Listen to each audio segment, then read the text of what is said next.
Chapter 14. In these days in Egypt there were houses of records, where the affairs of the state, and of the king and governors, were recorded, and there were recorded also the births and marriages and deaths of people. The languages of the learned were Phoenician and Parsian, but the native languages were Egyptian, Arabic, and Oestian and Semis. The times by the learned gave 2 sons to a year, but the times of the tribes of Oestia gave only 6 months to a year. Accordingly, in the land of Egypt what was 1 year, with the learned was 2 years, with the Oestians and Semisians.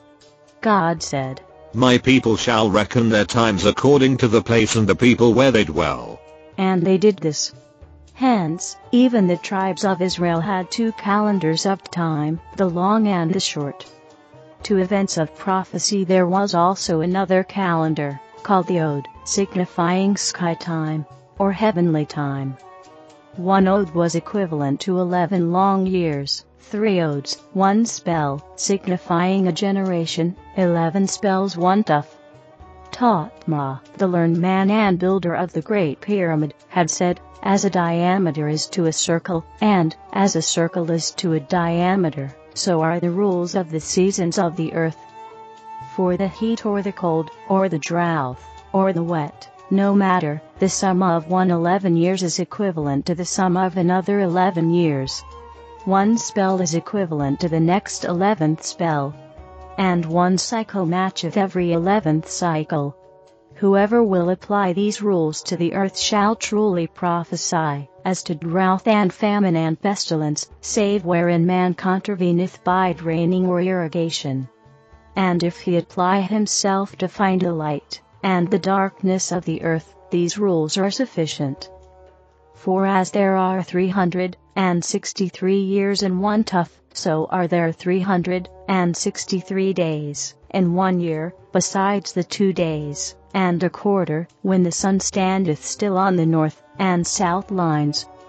In consequence of these 3 calendars, the records of Egypt were in confusion. The prophecies and genealogies of man became worthless.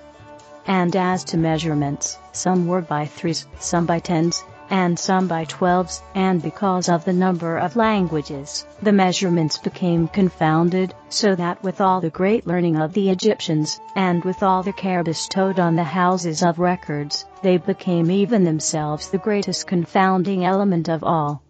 Jehovah had said, "For 2,000 years I gave my enemies a loose rein, and they have the longest line of kings in all the world. And yet in the midst of their prosperity they fall down like a drunken man. Even their language is become like a pearl that is lost in a mire." Jehovah said, "Because the kings of Egypt have outlawed my people, and denied them the right to obtain great learning, behold, my people are divided also. 1 tribe hath 1 speech, another tribe another speech, and so on, till they cannot now understand one another, save, in fact, in their rites, and signs, and passwords. Yea, the kings have perceived that to keep my people in ignorance is to keep them forever in bondage. But I will raise up a leader, Moses, amongst my chosen, and I will send him even into the house of the king, and the king shall give him great learning. He shall master all languages, and be capable of speaking with all my people." Because the Israelites, faithists, worshipped not the gods and lords, but the Great Spirit only, and, because they resented not injury done by another, they had been limited into servitude by the Egyptian laws, which had stood for 1500 years. These laws were called the Sun Laws, after the manner of the division of the Assyrian system, which was: the sun is a central power, its accompanying planets are satellites. In like manner the king of Egypt was the sun king, and his sub-kings, governors, were satellites. Osiris, the highest angel in heaven, was the sun god, that is, god of gods, for all other gods were his satellites. He revealed certain laws to mortals, and these were the sun laws, and all minor laws were satellites. A sun law extended over all of Egypt, but a satellite law pertained to the minor affairs of a city or province, but it must conform to the sun laws. For in those days the spirits of darkness thought that the sun once whirled so fast it cast off its outer extreme, and so made the earth, and moon, and stars, and this was the accepted philosophy of the learned Egyptians of that period. Because the worlds run in circles, that is, in orbits, the circle was the highest measure, or sun measure, and the diameter of the circle was called the Od, a Phoenician word signifying short measure. And this name, Od, was applied to the Israelites in satire, as the Anglo-Saxon word odious is used to this day. But the Israelites made sweet songs, and called them odes also. Amongst the sun laws were the following. To wit, the god of gods, i.e., Osiris, decreeth, whoso boweth not down to me shall not partake of me. Behold, mine is the sign of the circle. My enemies shall not receive great learning. They shall not hold sun places, be employers, but be as servants only all their lives. And these signs shall discover them. If they worship not me, but worship the Great Spirit. If they deny that the Creator is in the image of a man.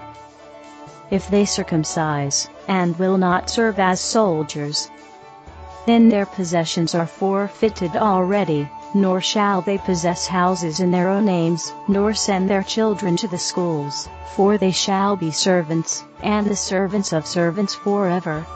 Under the Egyptian laws it was accounted a sufficient crime of idolatry to worship the Great Spirit, Jehovah, that the Israelites were not even admitted to the courts to be tried for an offense, but fell under the jurisdiction of the master for whom they labored, and his judgments were unappealable.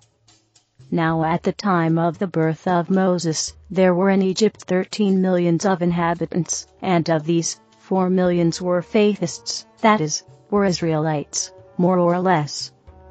For amongst the Israelites not all were of full faith, but many, to shirk the rigors of the sun laws, professed to be worshippers of God, that is, of Osiris, and they would also enlist as soldiers, and otherwise connive in the ways of men, for sake of favors.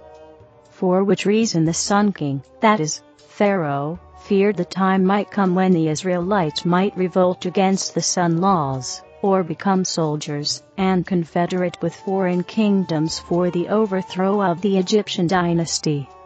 For more than 300 years the god, Baal, and the goddess, Ashtaroth had driven the foreign kingdoms to war, and in consequence of these wars the faithists had fled into Egypt, and even accepted servitude rather than be slain elsewhere. Jehovah had said, Behold, mine enemies in killing one another, frighten not my chosen. Now will I lead them into Egypt together and give unto them a great leader, and he shall restore my doctrines unto them, and I will afterward deliver them into lands of their own.